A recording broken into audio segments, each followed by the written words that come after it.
Stan and I were the last ones to leave the classroom, but just as I reached for my bag, he caught my wrist. His touch was casual, but it sent a jolt through me. He pulled me closer, his usual air of confidence drawing a stark contrast to the knot tightening in my chest. What is it? I stammered, my voice almost cracking. So, we still have to do the assignment, right? His blue eyes locked onto mine, a teasing smile tugging at the corners of his mouth. It was impossible to look away. Yeah, the assignment, I said, fumbling over my words. That's correct. Well, do you want to do it today? He asked, tilting his head slightly, his gaze steady. Do what? I asked, momentarily forgetting the context. His smirk widened. The story, Kyle, he said, the playful edge in his tone making my face flush. Oh, that. Sure, but don't you want to work with Craig? I asked, desperate to shift the focus away from my fumbling. Nope. He's busy with his boyfriend, and it's a two-person task. His response was so matter-of-fact, it caught me off guard. Oh, okay. Do you want to come over to my house later? The words tumbled out before I could second-guess them. Yeah, what time? Is 7 o'clock okay? Perfect, he said with a grin. See you then, Kyle. When 7 o'clock rolled around, my nerves were at an all-time high. My room had been cleaned within an inch of its life. Every detail felt like it was up for scrutiny. The way my bookshelves were arranged by color, the barely noticeable crease on my neatly made bed. Did it scream trying too hard? Probably. The sound of the doorbell snapped me out of my spiral. I hurried downstairs, taking a deep breath before opening the door. There he was, standing on the porch with his easy smile and a backpack slung over one shoulder. Hey, Kyle, he said, stepping inside. His voice was warm, casual, like he did this all the time. Nice place. Thanks, I replied, trying not to sound breathless. My room's upstairs. As we climbed the stairs, the silence between us felt deafening, every step echoing like a drumbeat. When we got to my room, Stan made himself comfortable immediately, spinning once in my desk chair before settling in. So, he said, leaning back, how do you want to start this thing? I perched on the edge of my bed, trying to appear calm. I thought we could brainstorm a plot first. Since it's creative writing, we need something with a bit of impact. Yeah, makes sense, he said, leaning forward now, his elbows on his knees. Got any ideas? I hesitated, glancing at the open notebook on my desk. I was thinking something unexpected. What if it starts out normal, but then something crazy happens? Like something that tests the character's friendship or loyalty. Stan's brow furrowed thoughtfully. Like a mystery? Maybe. Or something more personal, I said, my voice softening. I realized too late that I might be steering the conversation somewhere risky. More personal how? He asked, tilting his head slightly, his gaze steady and curious. Something that makes them realize how much they mean to each other, I finished, looking down at my hands, my cheeks warming again. There was a long pause. I braced myself for a teasing remark, but when I finally glanced up, Stan's expression was different. The playful smirk had softened into something warmer, more thoughtful. That's actually a really solid idea, Kyle, he said, nodding. Let's roll with it. Relief washed over me, but I couldn't shake the flutter in my chest. As we brainstormed, throwing out wild ideas and laughing at the absurd ones, I found myself noticing every detail. The way his hair fell into his eyes when he leaned forward, the way his laughter filled the room. By the time we mapped out the story, a heartwarming tale of two friends surviving a snowstorm together, I realized something terrifying and exhilarating. I didn't want this to just be about the assignment. I wanted it to be about us.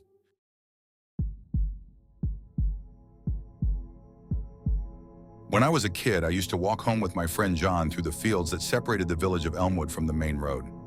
It was an extremely hot day, and I had spent all morning watching him trying to teach his pet ferret to balance an orange on its nose. It was a hopeless task, but we were young and bored. We walked along the lane between the two fields, the hedgerows on either side overflowing with nettles and wildflowers. The grass was yellow and dry. It had been a long summer, and it showed.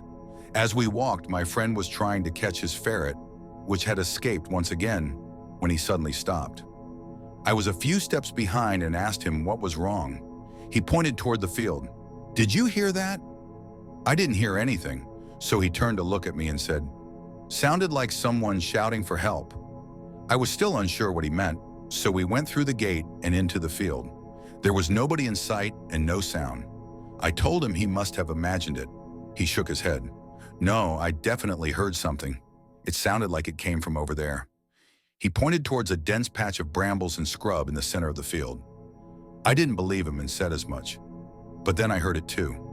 It sounded like someone was calling for help, a man's voice, desperate and scared. My friend didn't wait for me. He rushed forward and disappeared into the undergrowth. I had no choice but to follow him. The bushes were thick and prickly. Brambles tore at my arms and legs as I tried to force my way through. The cries for help were getting louder and more frequent. Suddenly, I was in a clearing, a perfect circle of green surrounded by a wall of thorns. My friend was already there, and in the middle was a man. He was kneeling down, his head bowed and hands tied behind his back. He was naked apart from a blindfold. I felt sick. I wanted to look away, but I couldn't. There was something wrong. He was too still, too quiet. Something was definitely not right, and then it hit me. He was dead. I turned to my friend wanting to say something, but the words wouldn't come. We just stood there, staring at the body. It was the ferret that snapped us out of our trance. It ran into the clearing and darted around the body, sniffing and probing. My friend ran forward and grabbed the ferret, but not before it had sunk its teeth into the man's arm.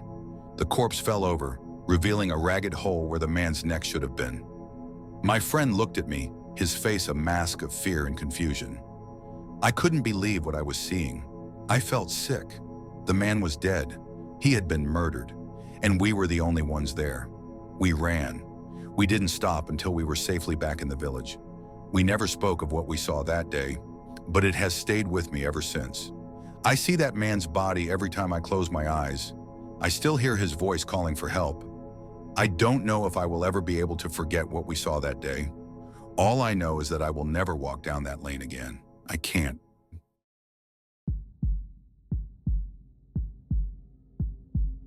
The email stopped me mid-scroll. Make me an incredible and interesting, scary story that is not banal. The winner will be notified by the 25th of February. Don't disappoint me. It wasn't the words themselves, but their unsettling tone. A mix of childlike simplicity and commanding finality. It didn't help that the email had landed in an account I hadn't touched in over a year, a forgotten relic from my early freelancing days. Whoever sent it knew how to find me. I had been a journalist for 24 years, starting as a hungry freelancer, eager to make my mark. Over time, I'd built a reputation for exposing truths most people would rather ignore. But the work had taken its toll. My latest feature, a takedown of a so-called charity exploiting the homeless, had left me drained. Seeing the faces of those they'd betrayed was enough to haunt anyone. I stared at the email for too long, debating whether to respond. It wasn't the type of work I usually did, but something about it intrigued me. Against my better judgment, I sent a curt reply. Details? Minutes later, my phone buzzed. You've got until the 25th. Don't disappoint me. No name, no further explanation. Just a strange deadline looming over me. Unsure where to begin, I called Mark, a tech-savvy friend who thrived on weird side projects. I need a website, I said. A website? What for? To post a story anonymously. Long story. Mark laughed but didn't pry. An hour later, he sent me a link. The site was basic, neon text, mismatched fonts, but it would do. I posted the cryptic prompt from the email and set to work on the story. Writing fiction was new to me, but I dove in, crafting a tale about a man trapped in a labyrinth of guilt and fear. The shadows in the maze weren't just enemies. They were pieces of himself, fragments of his darkest secrets clawing their way to the surface. By the time I finished, dawn was breaking. I hit submit, closed the laptop, and tried to forget about it. The days passed without a word. I started to believe the whole thing had been a prank until the night of February 25th, when a text lit up my phone. Well done. The announcement will follow tomorrow. The next morning, I checked the website. A new message had appeared. The winner has been chosen. The reward awaits. Follow the instructions carefully. An address was listed below, a warehouse on the industrial side of town. My gut screamed at me to ignore it, but curiosity won. The warehouse was old and abandoned. I opened the door, half expecting it to be locked, but it creaked open easily. Inside, there was just a desk with an envelope bearing my name. I hesitated before opening it.